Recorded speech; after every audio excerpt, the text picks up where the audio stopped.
two-time SAG Award winner, Kieran Culkin. And a two-time SAG nominee, Jesse Eisenberg.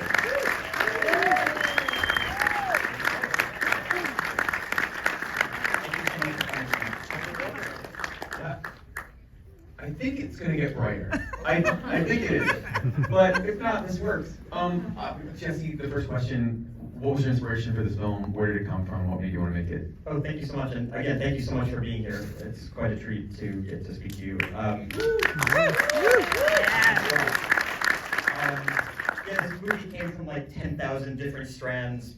And a lot of the movie is autobiographical, but in ways that are kind of interesting, but not that relevant to the emotional of the movie, to the emotion of the movie. But like the house that we filmed at the end, that the boys get to this house is my family's house up until 1939, and the child is my child. And you know, and a lot of it is autobiographical, but the stuff that for me is really personal and kind of like exposing, if I had to use the word exposing, would be just like all of the feelings that I have towards this character, towards Kieran, because it's just feelings I've been harboring for, I don't know, 40 years of being a person and being around people like this who are both magnetic, dynamic, charming, but also kind of intimidating, antagonistic, and at the same time, like hurting. And so you can't really get mad at them entirely because they're also in pain, and you know that at the same time that they're making you in pain. And so there's like autobiographical stuff in the movie and personal stuff in the movie, and they don't actually mix as much as it might appear. So basically, don't take everything to be your life.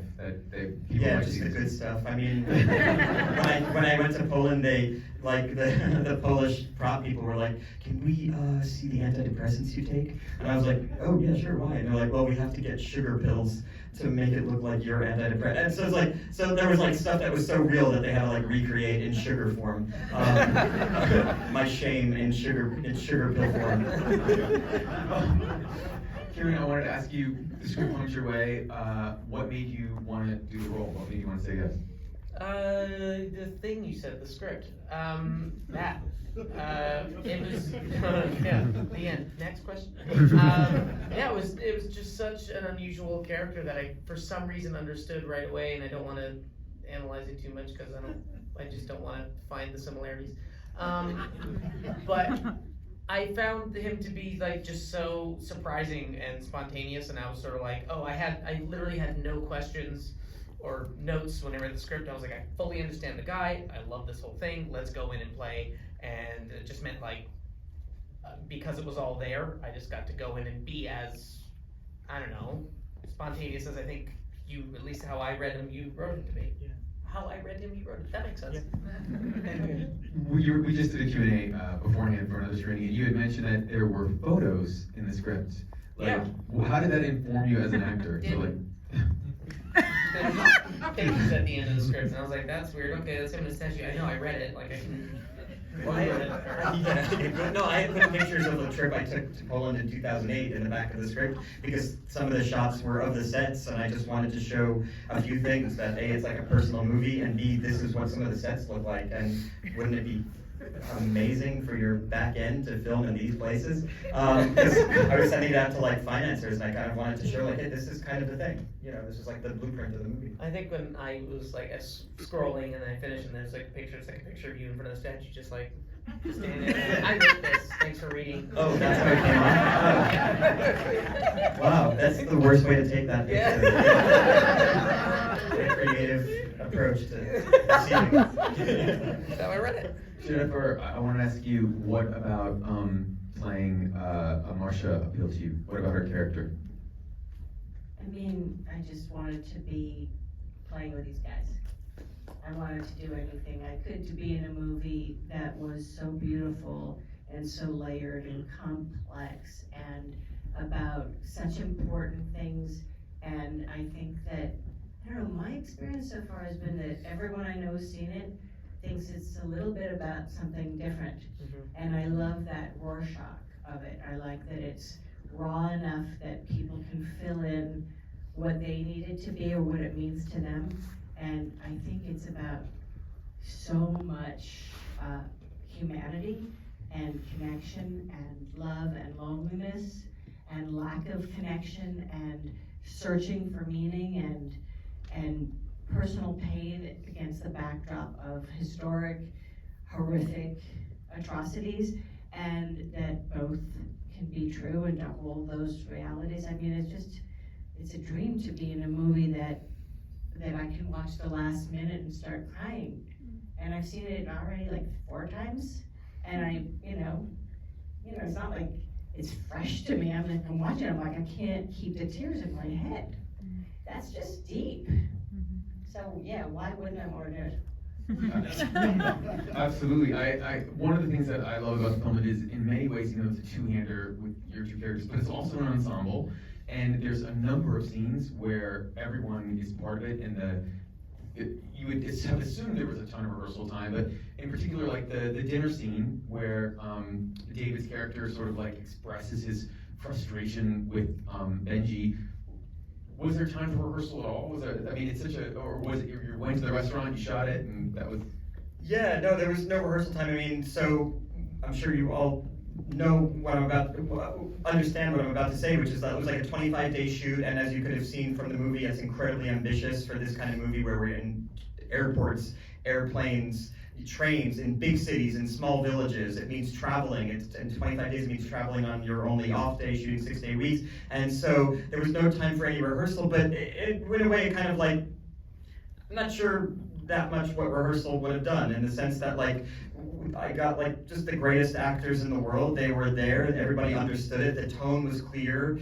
To the actors, which is like the main thing. If the tone wasn't clear to some of the actors and they're playing the melodrama or just playing the kind of slapstick stuff, it would be bad. We just, everybody was really bright and with it, and we were moving together, and it was quick, and there was no time to kind of like question it. And so, and then we did a bunch of, like that scene we did for, 10 hours. It's the same scene. It's a long ass scene, and we needed 2 days. We had 1 day, but let's just talk about the fact that we shot this scene all the way through, and for everybody's coverage. Oh, yeah. And I was riveted for 10 hours and just like dreading my close-up, because all I was doing was going like, how the fuck are these guys doing this for 10 hours? And it's different all the time, and I just want to you just want to be able to hit that ball. Mm-hmm. And you're just like, I don't want to watch this many amazing shots before it comes to me, and then I'm like, no, I'm dead. But I was like, the old actors, you're gonna do me I couldn't wait for my close-up. Bring it, toss the balls, I'll whack them. Yeah, you really did not lose any steam. I like the beat approach. We just ran the whole scene a lot. That's kind of my favorite way to do the thing. That was, you can't like punch into these scenes because like there's such like a shift in feeling, so you can't like really punch in to get like 2 lines. And you guys also did that for the scene with Will Sharp as the tour guide when you were in the cemetery as well, right? Like that was a day of just going through it again and again in all sorts of different levels. That was like half the day, I think, right? Yeah. Yeah, that was like maybe shorter than half. Yeah. We shot this scene for the other half, just walking down that weird place. I did more in that day, but yeah, maybe there was rehearsal there. Yeah. Yeah, it was crazy. We wanted to shoot that scene. We had to shoot it because of daylight. I wanted it to be right before the dinner scene. So we basically had to do it at a dusk time. So you're cramming this big thing. And the light was coming through. Exactly. Yeah. You're cramming this big thing into a small amount of time, and no, it was just amazing. I mean, Kieran's driving the scene, and Will's responding in such a viscerally uncomfortable way, and it was just thrilling to watch. I'm kind of on the outskirts of the scene, so I got to like kind of watch that day, and it was just hysterical. I mean, there's actually a shot where I'm laughing in the movie. It's the only shot in the movie where I'm like, I break, but that shouldn't be in a movie at all, but it is like, I just turned my back because I'm laughing so hard, because Kieran turned to me in one take and said, hey Dave, because I'm like, hey Benji, maybe don't yell at this guy, and Kieran just turns to me, it's not in the script, he just turns to me and goes, hey Dave, take a seat, text your wife. And it was so funny and cutting and mean, and it was great, and it just, I turned around because it's so funny, but I had to keep it in the movie, it's the funniest line. And I also wanted to talk because I had spoken to Will Sharp about his experience making the film, and as the tour guide, he's one of the characters who speaks at all or the most when you visit the concentration camp, and it is very rare to be able to shoot at any concentration camp at all. And I was just curious of all of you could speak about your experience and whether it was hard to stay in character or just what you did so that it would make it easier for the actors to sort of, while they experience the camp, to shoot those scenes. Oh yeah, thanks. Yeah, I mean, it was the kind of scenes, you know, as you saw in the movie, like the scenes are done quite simply as opposed to the rest of the movie, which is kind of, you know, a little more kinetic and following the energy of the characters. This is really simple, and it's not the characters who are starring in the movie. It's just like the landscape, because who can, you know, there shouldn't be a star of those scenes besides the landscape, which is so, you know, immediately shocking. And so, yeah, what we did was just basically like set up the camera in simple places and had the actors walk in. We tried to make sure that they weren't overlapping with each other physically so you could see them, and just do like 1 or 2 takes just to keep it simple so that the whole tone of the thing, both the tone of the shooting and the tone of the final product, is just one of simplicity. It didn't feel like melodrama. It didn't feel like, you know, you pushing on the characters, they have a revelation, because the imagery is so starkly evocative that like you just didn't want to, you know, put a hat on it. I also think the fact that it's like the audience gets to be on the tour with us and they're experiencing it as we are, and so you're walking through like you are just an extension of our group. And I think I've never seen anything like that, so spare and so restrained. I thought it was really good, honey. Thanks, thanks. Jennifer, I did want to ask you about Marsha. Why do you think Marsha is either enraptured or sort of like, you know, intrigued, I guess, by Benji's character, who is not necessarily, when she first meets him, shown himself to necessarily be the most calm and cool, collected sort of person?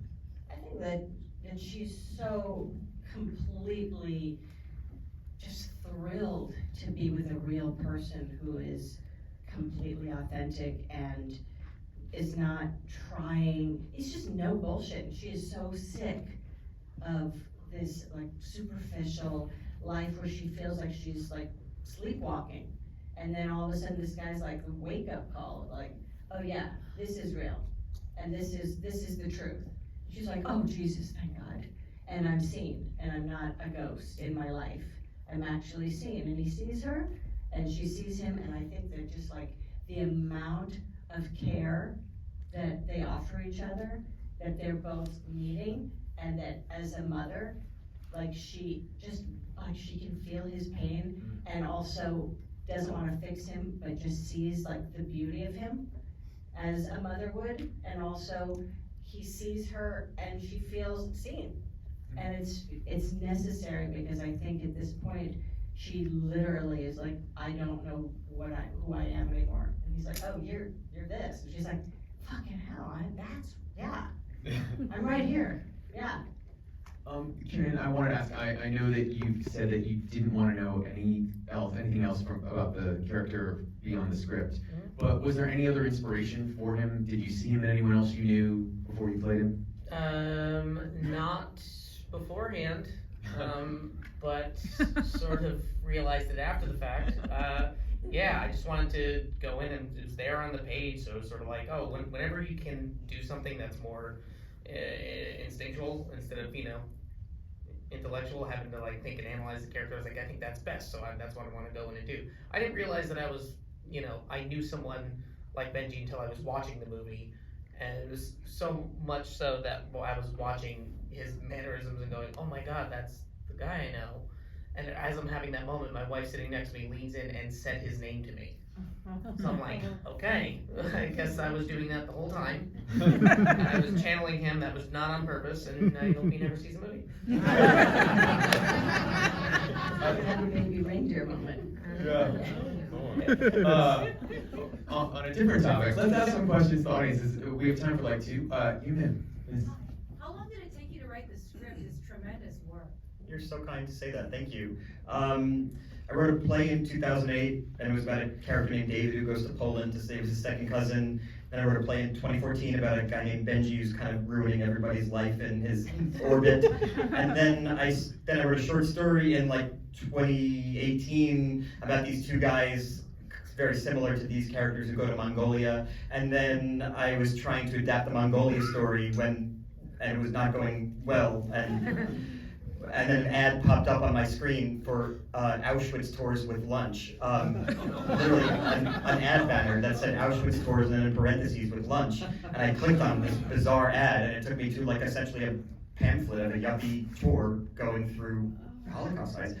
Oh my God, this is it. And so I took them out of Mongolia and put them in Poland. And then it flowed really quickly because it was all my family history. It was a tour I'd taken with my wife in 2008. So I'm like kind of, it was quick, but it was also based on 17 things that I had written over 20 years. So it's more like, you know, it had been inside, I guess, you know. And when writing's coming quick, it's usually better anyway because it means it's flowing from your, you know, not your front brain or back brain. I don't know which part of the brain, but it's flowing from the good part of the brain.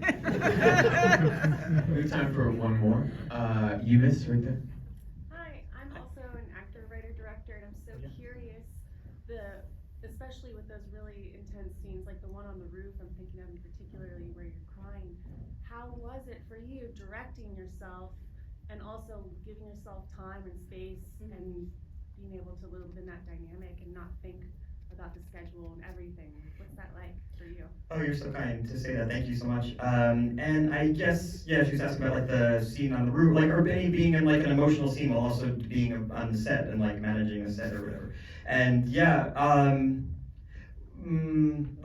don't know, maybe it's weird to say this, I guess, but like a lot of like my acting comes out of like this cathartic need to get away from my own personal inner stuff, even on a moment-to-moment basis. On sets, I'm nervous because they're like there in a movie, and I'm nervous, and then all of that nervous energy I channel into a thing, and sometimes that can be very emotional. And so like in that scene, for example, like it's actually really cathartic because I'm panicked because of the day, and this is a big scene and everything, and then the scene starts, and all of that anxiety and stuff just channels into what my character's anxiety is, because my acting teacher basically always taught me to whatever the anxieties I feel about the thing, you just filter it through the character. So if I'm nervous on stage, maybe the character's nervous in this particular thing. So always validate the anxiety with the character's pain or character's difficulty. So all the anxiety I felt about directing everything, actually those was a great moment for me because it allowed me to relieve it by channeling that anxiety into this cousin. And it's so sad and so hopeless that he's so great and he doesn't see it, and I hate myself and he doesn't see that, and it's just like all that stuff. And so I'm thinking of, you know, maybe stuff like the flights are not coming in tomorrow for the COVID shots, or the way, you know, stuff about logistical stuff, but the anxiety can be cathartically relieved through the scene. We have actually time for one more. Yes, sir, right here. Yeah, my question is for Kieran. What was the significance of physical touch for Benji? Like, how much did you think about that? Yeah, I mean, take the question. I'm gonna ask you a quick one before I answer that one. I'm gonna name that cute. Was a lot, I can't remember, was a lot of it in the script? The headlock in the hallway was in the script, Yeah, and then right? this one, he gruffly grabs Benji. That was, okay. Yeah. But it just felt like, maybe because you had put that in there, it planted something in me that it felt like whatever the thing was to get to somebody, the fastest was what he was gonna do, which is why he goes up to Marsha and just goes, I'm just gonna insult you, why are you a loser? Just to break down that barrier and just get to know her. He thought that would work. Humor, that's the thing that worked. He's known David a long time, and he seems pretty uncomfortable in his skin and doesn't really like to be touched, so the first thing he's gonna do is, hey buddy, let's, you know, that's like, to get in there, because how you feeling? He keeps asking him, how you feeling? It's like, I don't get a sense of it, so I think he needs to actually touch him and try to shake it out of the guy. I know, you moved a step away, I know. It took me a year and a half to get over that, and now it's back. But it's that, it wouldn't work with everybody, but he needed it with David, I think. Well, listen, everyone, thank you so much. Please thank